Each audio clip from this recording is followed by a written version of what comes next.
noite em dia, 2 pessoas ficaram feridas na explosão de um botijão de gás nesta manhã em uma pizzaria no bairro Aparecida. Você vê aí imagens feitas agora há pouco pelo helicóptero da Record na porta da loja, quando as primeiras viaturas do Corpo de Bombeiros chegaram. 2 homens foram atingidos pela porta de aço da pizzaria na hora da explosão, hein? Um terceiro homem, que não chegou a ser atingido, também precisou ser encaminhado ao hospital por causa do susto. Foi a segunda explosão de botijão de gás em 2 dias aqui na capital.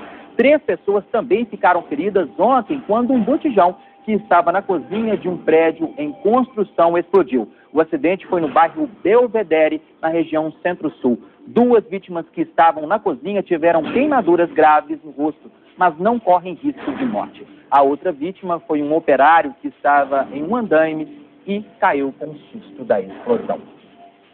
Natália, você é filha única, não é isso mesmo? Sim, senhor. Foi mimada? Fui mimada, eu acho que sou mimada, vou continuar sendo mimada, mas eu acho, Elvis, que quem mima 1, mima 2 e mima 3 também. Eu acho que não é só porque eu sou filha única, não. Acho que depende muito dos pais. É e verdade. você? Eu também sou filho único, mas não fui mimado. Tá vendo? Tá vendo? Pois é. Se há alguns anos as famílias eram enormes, com muitas crianças, agora está cada vez mais comum a decisão de ter apenas um filho. Aqui no estúdio, a terapeuta de família, Ana Carolina, vai explicar como os pais podem incentivar nesses filhos o desenvolvimento de valores importantes. Bom dia, doutora. Criar filhos únicos, a gente pode dizer que atualmente é um desafio? Olha, é um desafio tanto quanto criar filhos que não são únicos, porque a criação passa pelas mesmas questões, pelas mesmas construções de valores. E hoje, nessa situação, então, como ensinar esses filhos a partilhar, dividir? Sim, isso é muito importante, né? Assim como os filhos que também não são únicos, é importante que se ensine, e isso é feito através da socialização. E as pessoas, às vezes, têm uma dificuldade de falar assim, mas ele não tem um irmão com quem desenvolver essa socialização. Isso não tem problema, isso pode ser desenvolvido na escola, com os coleguinhas de escola, com os primos, com os amiguinhos. Então, é importante que os pais incentivem essa socialização que venha substituir esse contato com os irmãos que eles não têm. Os pais correm o risco de se tornarem superprotetores? Olha, é interessante a pesquisa que eu fiz, né, porque ela fala justamente disso, não tem essa diferenciação. Um filho que não é único pode ser tão mimado quanto um filho que seja único. Então, isso é uma característica da atualidade. Porque hoje o filho ocupa um lugar de destaque na família. Vocês podem ver isso, que hoje os pais são super preocupados com a educação dos filhos e querem dar tudo de melhor, independente se o filho seja único ou não. E, geralmente, o filho único tende a ser mais emotivo? Não tem essa questão não, sabe?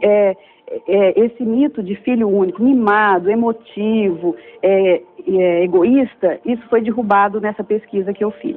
Vou convidar você agora, doutora, para a gente ver que os dados do IBGE confirmam. Filhos únicos são uma escolha cada vez mais comum. Em apenas 40 anos, diminuiu muito o tamanho das famílias brasileiras. Pode se tornar um individualista? Nem sempre, né? Isso, como eu estava dizendo, isso depende da criação dele.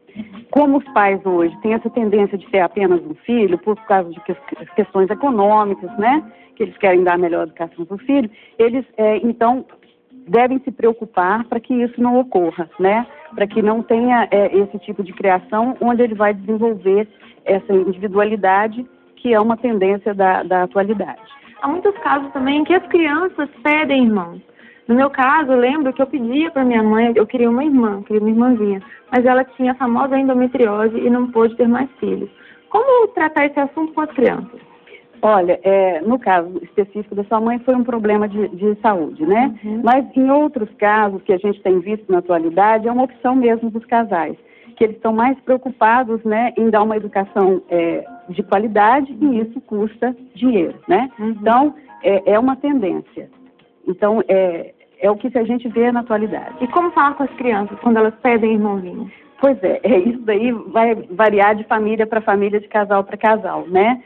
A mãe deve chegar e falar com ele abertamente, né? Que ela preza pela educação dele, que ela quer o melhor para ele, e, portanto, uma conversa clara onde sejam colocadas essas questões, mostrando que isso é uma questão que ele vai ter um privilégio de ter uma educação melhor e suprir essa falta de irmãos com amigos, colegas de escola, vizinhos, preocupando sempre com essa socialização. Ana Carolina, e esse pensamento dos pais de ter um filho único, com aquela ideia de dar o bom e o melhor?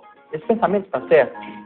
Isso daí sem dúvida, é uma vontade de todos os pais, até dos pais que não são pais de filhos únicos, né? Sempre eles querem o melhor para o filho. E isso é incentivado, né, na nossa atualidade, que as pessoas querem que o filho tenha grande sucesso. E isso é cobrado hoje. Portanto, tem que se investir no filho, na educação do filho, num curso de inglês, num curso de informática. Tudo isso é necessário hoje em dia, porque é a demanda da nossa sociedade atual. Para a gente deixar bem explicado, quando de fato os pais se tornam aqueles pais super protetores? Sim, quando eles têm, que eles querem dar o melhor, mas eles acham que o filho não tem a capacidade de se desenvolver, né? Quando eles dão uma credibilidade ao filho, eles lançam o filho para o mundo. Então, eles acreditam no filho, dão os valores morais e éticos para a criança, mas depois tem que deixar que a vida leve o filho, né?